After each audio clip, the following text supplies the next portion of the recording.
Hello guys, welcome back to the another video on economics Adda. तो guys, आज का हमारा टॉपिक है कंज्यूमर बिहेवियर। इसमें देखिए मीनिंग, इसके डिटर्मिनेंट्स आते हैं इकोनॉमिक, सोशलॉजिकल, साइकोलॉजिकल। जिसमें इकोनॉमिक में आता है law of diminishing marginal utility, law of equi marginal utility. इसके दो अप्रोचेस होते हैं, कार्डिनल अप्रोच, ऑर्डिनल अप्रोच। आगे चल के इंडिफरेंस कर्व वगैरह भी आएंगे, तो वो हम एक एक करके सारा कवर कर लेंगे। तो आज के इस वीडियो में हम पढ़ने वाले हैं मीनिंग और इकोनॉमिक डिटर्मिनेंट का हम law of diminishing marginal utility पढ़ेंगे, जिससे वीडियो ज़्यादा बड़ा नहीं होगा, आपको पढ़ने में मज़ा आएगा। सच में गाइस, वीडियो बहुत इंटरेस्टिंग होने वाला है। लास्ट तक बने रहिए, क्योंकि हम लास्ट में क्या करेंगे, इसके law of diminishing marginal utility के कुछ ऑब्जेक्टिव्स करेंगे जो एनटीए यूजीसी नेट के लिए भी काफ़ी इंपॉर्टेंट है। So guys, let's get started. अब हम इंट्रो देखते हैं। देखिए, consumer behaviour deals with the decision making process of an individual. Consumer behaviour हर एक, फॉर एग्जांपल देखिए, मैं हूँ, आप हो, सब लोग अलग अलग इंडिविजुअल पर्सन्स जो हैं वो कैसे डिसीज़न लेते हैं फॉर परचेजिंग के लिए। वो कैसे डिसीज़न लेते हैं कि हमें क्या ख़रीदना है, कैसे ख़रीदना है, क्यों ख़रीदना है। ठीक है। सेकेंड अपना आता है consumer engaged in evaluating, acquiring, using और disposing goods and services. Consumer behaviour में ये चीज़ भी इंक्लूड होती है कि कैसे हम, देखिए इसका एक अच्छा खासा एग्जाम्पल लेते हैं। मैं मार्केट गई या आप मार्केट गए, तो आप, अच्छा सेल चल रही थी, चलो आप शॉप पे जाके बहुत अच्छे अच्छे ब्रांड्स हैं, कॉस्मेटिक की दुकान पे गए हैं आप, ठीक है, और ब्रांड्स की अच्छे प्रोडक्ट्स हैं आप देख रहे हैं। अब सबसे पहले आप क्या देखेंगे, प्राइस देखेंगे। इवैल्यूएटिंग का मतलब होता है मूल्यांकन करना। आप प्राइस देखेंगे उसका, ठीक है, प्राइस देखेंगे और फिर उसके बाद क्या करेंगे, चलो आपने प्राइस देखा, फिर आप देखेंगे आपकी स्किन को सूट होता है या नहीं होता है, सूटेबल है आपके लिए या नहीं है, आपके बजट में भी है या नहीं है। वो सारी चीज़ देख के फिर आप क्या करेंगे, उसे ख़रीद लेंगे, एक्वायरिंग, प्राप्त कर लेंगे, ठीक है। फिर उसके बाद आपने यूज़ किया उसे, ठीक है, खाली हो गई, वो जो बॉटल थी वो खाली हो गई। फिर उसके बाद क्या किया, सिर्फ यही हमारा कंज्यूमर बिहेवियर ख़त्म नहीं होता है। ओके, यही हमारा कंज्यूमर बिहेवियर ख़त्म नहीं होता है। उसके बाद हमने उसे डिस्पोज़ कैसे किया, ये चीज़ बहुत मायने रखती है। डिस्पोज़ कैसे किया, क्या मैंने घर में पड़े रहने दिया, क्या मैंने कबाड़े वाले को दे दिया, क्या मैंने डस्टबिन में डाल दिया, ये सारा जो प्रोसेस है ये हमारा कंज्यूमर बिहेवियर है। और देखिए, डिसीज़न हम जो लेते हैं ना, उसके भी दो एस्पेक्ट्स होते हैं। First, needs and wants of the consumer, and ये सेकंड अपना है, resources that are available with the consumer for spending. First, needs and wants of the consumer. अब मैं मार्केट जाऊंगी ही क्यों अगर मेरी नीड्स ही नहीं होंगी तो, समझना बात, मैं मार्केट जाऊंगी ही क्यों अगर मेरी नीड्स ही नहीं होगी, वांट्स ही नहीं होंगी। तो सबसे पहले नीड्स और वांट्स होना कंपलसरी है, तभी हम मार्केट जाएंगे और कुछ डिसीज़न लेंगे। सेकंड अपना आता है resources that are available with the consumer for spending. Resources होना भी ज़रूरी है। अब देखिए भाई, नीड्स हैं और रिसोर्सेज हैं नहीं, तो क्या कर लेंगे हम मार्केट जाके भी। रिसोर्सेज होना इज़ वेरी इंपॉर्टेंट, रिसोर्सेज ज़रूर होना चाहिए, ठीक है, जिससे हम उन्हें खर्च कर सकें, स्पेंड कर सकें, ठीक है।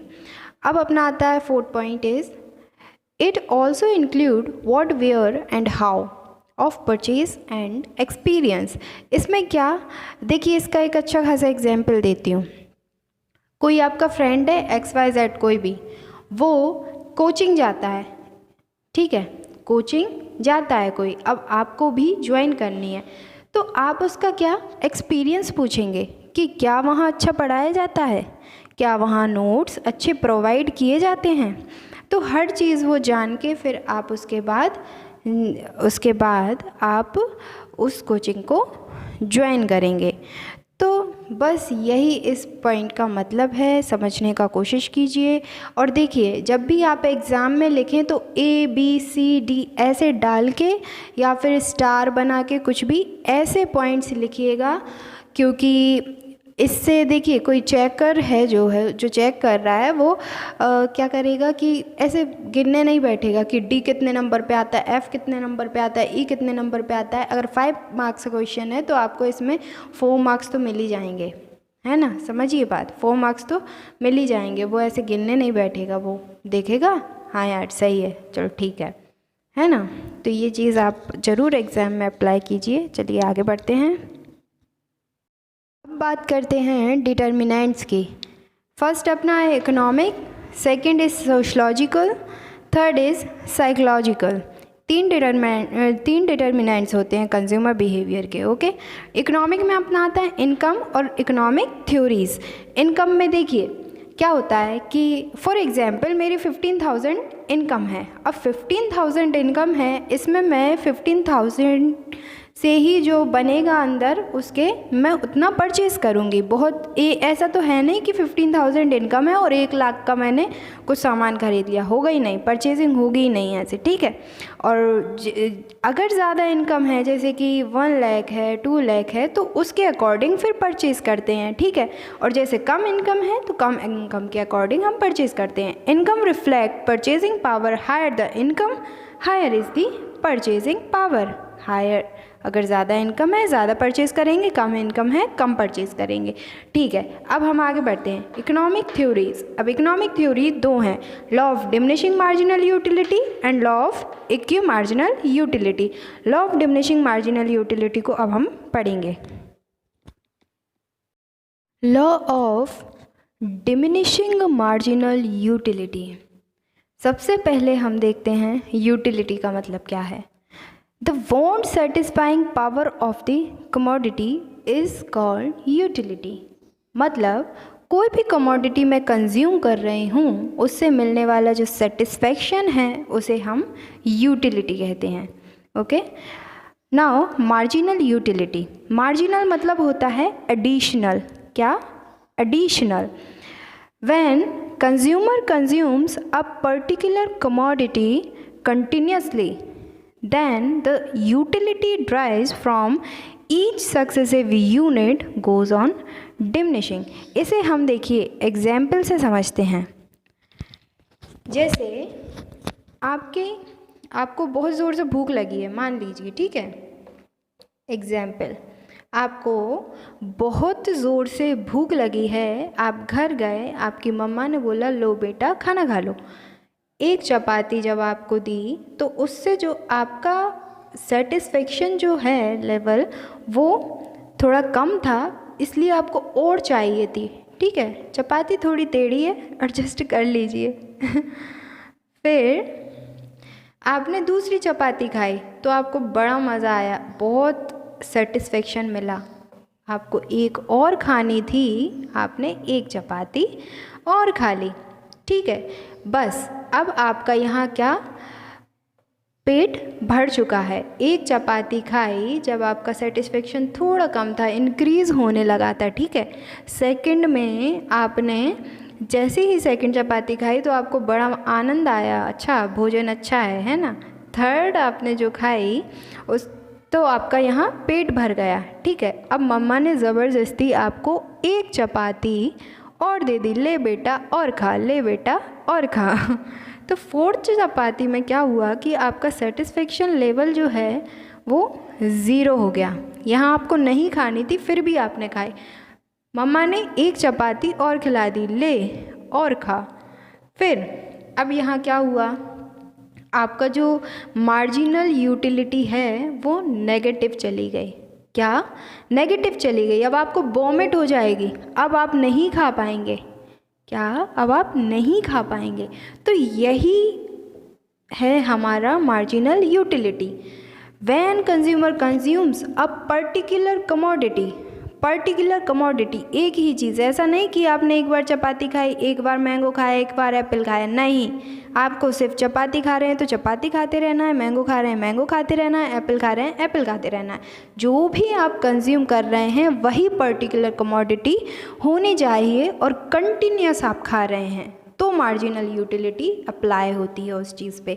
Then the utility drives from each successive unit goes on diminishing, means जो हमारा सेटिस्फेक्शन लेवल एक बार हाई हो गया उसके बाद हाई नहीं होगा, उसके बाद डिमिनिशिंग मीन्स कम होता चला जाएगा और एक टाइम ऐसा आएगा कि वो नेगेटिव हो जाएगा। ओके, इसको हम ना शेड्यूल देखते हैं, इसका डायग्राम देखते हैं, तब और अच्छे से क्लियर होगा। शेड्यूल से पहले हमें इसके अजम्पशन देखने होंगे।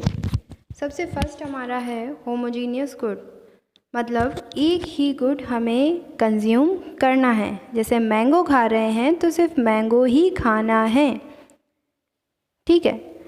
सेकंड अपना है कंजम्पशन मस्ट बी कंटिन्यूस, जो हम कंजम्पशन कर रहे हैं वो कंटिन्यूस मैनर में होना चाहिए। मीन्स ऐसा नहीं कि आपने एक मैंगो आज खाया, एक कल खाएंगे, एक परसों खाएंगे, ऐसे नहीं होगा। ऐसे तो इसमें marginal utility diminishing marginal utility work नहीं करती है, ठीक है। थर्ड अपना आया only one commodity consumed at a time, एक टाइम पे एक कमोडिटी ही कंज्यूम करनी है। ओके, एक टाइम पे एक कमोडिटी ही कंज्यूम करनी है और कंटिन्यूस मैनर में करनी है। फोर्थ अपना आता है income must be constant, means जो रिसोर्सेज हम यूज़ कर रहे हैं वो कांस्टेंट होने चाहिए। फॉर एग्जांपल एक बिस्किट का पैकेट है, हमने 10 वाला बिस्किट का पैकेट खाया, ओके, 10 वाला बिस्किट का पैकेट खाया, हम बहुत भूखे थे। दूसरा बिस्किट का पैकेट खाया, वो भी हमें 10 रुपये वाला ही खाना है। ऐसा नहीं कि आपने बाद में 5 रुपये का खा लिया, 10 वाला ही खाना है और कंटिन्यूस मैनर में खाएंगे। 10-10 रुपये, मतलब जो रिसोर्सेज यूज़ कर रहे हैं वही रिसोर्सेज यूज़ करेंगे। ओके, फिफ्थ अपना आता है नो सब्सटीट्यूट, उसका कोई सब्सटीट्यूट नहीं होना चाहिए। जैसे कि अपन चपाती खा रहे हैं, अगर सिर्फ चपाती हम खा रहे हैं पहले से तो सिर्फ चपाती ही खाने चाहिए, उसके साथ कोई भी हमें सब्ज़ी वब्ज़ी नहीं लेनी है, ठीक है। ऐसा नहीं कि अपन ने एक चपाती ऐसे ही खा ली, दूसरी सब्ज़ी के साथ खा ली, नहीं, आपको चपाती खानी है तो सिर्फ अकेले खानी है, सब्ज़ी के साथ नहीं खानी है। अब हम देखते हैं अपना 6th point, unit consumed must be standard size, unit जो हम कंज्यूम कर रहे हैं उसका स्टैंडर्ड साइज़ होना चाहिए। अच्छा खासा अमाउंट में हमें वो अच्छे खासी से क्या कहेंगे, देखिए इसका एग्जाम्पल लेते हैं।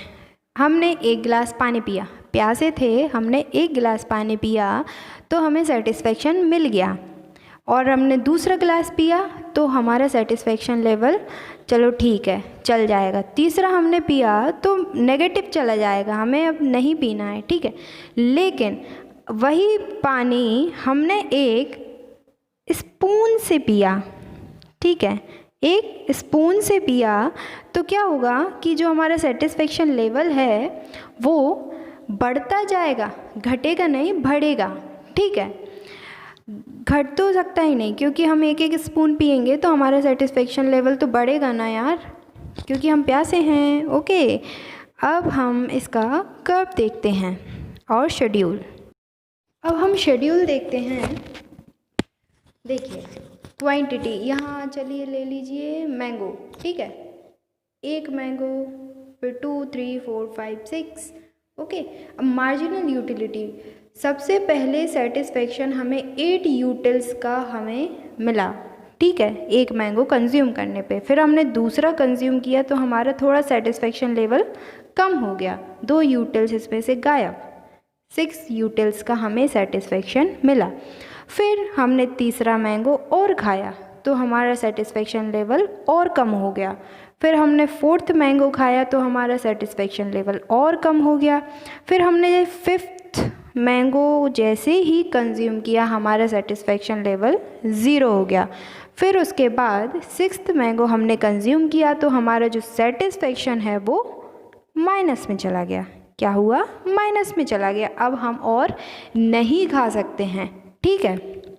अब टोटल यूटिलिटी क्या होती है? देखिए टोटल यूटिलिटी होती है summation M U, summation M U मतलब सम ऑफ मार्जिनल यूटिलिटी। यहाँ 8 ही रहेगा, 8 + 6 14, 14 + 4 18, 18 + 2 20, 20 + 0 20, 20 - 2 18। देखिए अब जो टोटल यूटिलिटी हमारी है, जो 5th हमने मैंगो खाया वहाँ सबसे ज़्यादा हाई हमारी टोटल यूटिलिटी थी और मार्जिनल यूटिलिटी 0 थी। इस पॉइंट को क्या कहेंगे? Saturation point. क्या? Saturation point. इसके बाद क्या होगा? टोटल यूटिलिटी भी कम होती चली जाएगी और क्योंकि ये मार्जिनल यूटिलिटी माइनस में चली गई। लेकिन क्या होता है, टोटल यूटिलिटी कभी माइनस में नहीं जाती। ठीक है, ध्यान से समझिएगा, कम होती है लेकिन माइनस में नहीं जाती। ओके, अब हम इसका डायग्राम समझेंगे। देखिए y एक्सिस x एक्सिस, ये हमारा टोटल यूटिलिटी का कर्व है और ये मार्जिनल यूटिलिटी का। सबसे पहले देखिए टोटल जो हमारी मार्जिनल यूटिलिटी है वो पहले 8 थी, फिर उसके बाद 6 हुई, फिर 4 हुई, फिर 2 हुई, फिर उसके बाद 0 हो गई। क्या हुआ? 0 हो गई। फिर 0 के बाद माइनस में चली गई। ये जो माइनस में गई उस टाइम क्या था? सॉरी, ये जब 0 था मार्जिनल यूटिलिटी, उस टाइम जो हमारा टोटल यूटिलिटी है वो सबसे हाई पॉइंट पे है। ठीक है, वो सबसे हाई पॉइंट पे है, इसी को कहते हैं सैचुरेशन पॉइंट। एक और देखिए कर्व में जो ऊपर ये रहता है इधर पॉजिटिव रहता है और यहाँ नेगेटिव हो जाता है कर्व में। ओके, तो ये हमारा टोटल यूटिलिटी का कर्व है, ये मार्जिनल यूटिलिटी का कर्व है। आशा है आप लोग समझ गए होंगे। अब हम इसके कुछ रिलेशन देखते हैं। देखिए अब इनके रिलेशन देखते हैं टोटल यूटिलिटी और मार्जिनल यूटिलिटी का। फर्स्ट है मार्जिनल यूटिलिटी जब पॉजिटिव होती है, मार्जिनल यूटिलिटी जब पॉजिटिव होती है उस टाइम टोटल यूटिलिटी बढ़ती है, इंक्रीज़ हो रही होती है। ठीक है, और जब मार्जिनल यूटिलिटी 0 होती है उस टाइम टोटल यूटिलिटी क्या होती है? मैक्सिमम, सबसे हाई पॉइंट पे होती है उसके। ठीक है, और मार्जिनल यूटिलिटी जब माइनस में होती है, नेगेटिव जाती है, ठीक है, उस टाइम टोटल यूटिलिटी भी डिक्रीज़ होने लगती है। ठीक है, माइनस में नहीं जाती, बस डिक्रीज़ होने लगती है। इसके देखिए इसके कुछ एक्सेप्शंस भी हैं जिन्हें हम जिसमें मार्जिनल यूटिलिटी, ये डिमिनिशिंग मार्जिनल यूटिलिटी वर्क नहीं करती। वो होते हैं कुछ हॉबीज़ से रिलेटेड। ठीक है, हॉबीज़ से रिलेटेड होते हैं। उसमें क्या होता है कि जैसे किसी को क्या होती है कि इंटॉक्सिकेंट्स की आदत होती है, जैसे बीड़ी पी रहे हैं या फिर शराब पी रहे हैं, तो उस टाइम उनकी क्या ये जो उसमें मार्जिनल यूटिलिटी, ये डिमिनिशिंग मार्जिनल यूटिलिटी वर्क नहीं करती क्योंकि ये उनकी हॉबी है। इससे इन्हें उन लोगों को इससे सेटिस्फेक्शन मिलता है। ठीक है, वो उनका कभी कम नहीं होता, हमेशा बढ़ता ही रहता। और भी चीज़ें जाती है, जैसे किसी को चलिए ले लीजिए टी, चाय किसी को बहुत पसंद है तो वो पीता ही रहता है। ठीक है, चाय पसंद होती है। और किसी को बुक्स रीड करना अच्छा लगता है तो वो बुक्स कितनी भी मीन्स हॉबीज़ जैसी हैं वो इनको छोड़ देते हैं। डिमिनिशिंग मार्जिनल यूटिलिटीज़ में हॉबीज़ जो हैं इन्हें अप्लाई नहीं किया जा सकता, इन्हें छोड़ा जाता है। ठीक है, लेकिन मेरे अकॉर्डिंग इंटॉक्सिकेंट्स जो हैं वो किसी को नहीं लेने चाहिए। मैं आपको एक मैसेज देना चाहती हूँ कि ये सेहत के लिए सबको पता है अच्छे नहीं होते हैं, तो प्लीज़ इन्हें अवॉइड कीजिए, इनसे दूर रहिए। ओके, अब हम इसके कुछ ऑब्जेक्टिव टाइप क्वेश्चंस देखते हैं मार्जिनल यूटिलिटी के। अब कुछ ऑब्जेक्टिव्स देख लेते हैं। तो फर्स्ट क्वेश्चन है, which of the following concept are closely associated with Alfred Marshall. Alfred Marshall से सबसे ज़्यादा कौन सा कंसेप्ट उनसे रिलेटेड है। ओके देखिए, modern theory of wages. Modern theory of wages ये किसने दिया था, पहले ये देखिए, ये हिक्स ने दिया था, हिक्स ने। Okay in 1932। ये तो है नहीं इसका answer. Price mechanism under monopoly ये अलग ही चीज़ है। इंटरेस्ट थ्योरी दी थी किनीज ने। ओके किनीज सुना होगा ना। और बचा MU मार्जिनल यूटिलिटी थ्योरी, तो वो अपना आंसर है। अल्फ्रेड मार्शल ने मार्जिनल यूटिलिटी थ्योरी दी थी। सेकंड क्वेश्चन है, marginal utility curve is always. Marginal utility curve हमने देखा था ना, इसमें क्या बताया, देखिए ऑप्शंस क्या हैं, falling, rising, parallel to Y axis, parallel to X axis. अपन ने देखा कि मार्जिनल जो यूटिलिटी कर्व हमेशा ये हो रहा है, सॉरी यूटिलिटी ये डिक्रीज हो रहा है, तो क्या हुआ, फॉलिंग अपना आंसर है। ये बढ़ता नहीं है, हमेशा घटता है। अब हम कुछ 2-3 क्वेश्चन और देख लेते हैं। Next is utility may be defined as.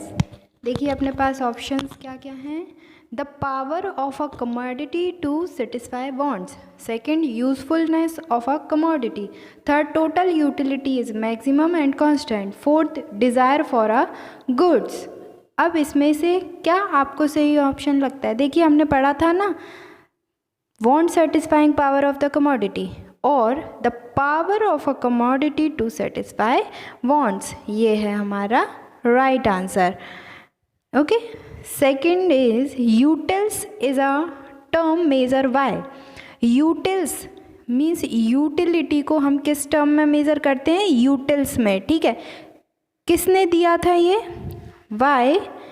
Y Marshall in demand theory, क्या ये मार्शल ने डिमांड थ्योरी में दिया था, नहीं। By Walras to measure cardinal utility, to mean marginal utility और नन ऑफ देम। तो अपना आंसर है by Walras to measure cardinal utility. Okay friends, हम यहाँ वीडियो को ख़त्म करते हैं क्योंकि बहुत बड़ा वीडियो हो जाएगा। तो अब हम जितना बाकी के और भी टॉपिक्स बचे हैं वो हम नेक्स्ट वीडियो में पढ़ेंगे। तो आपको अगर ये वीडियो पसंद आया तो do like, subscribe and share my channel and जो भी आपको क्वेरीज़ हों तो वो आप ज़रूर कमेंट करें। Okay friends, bye.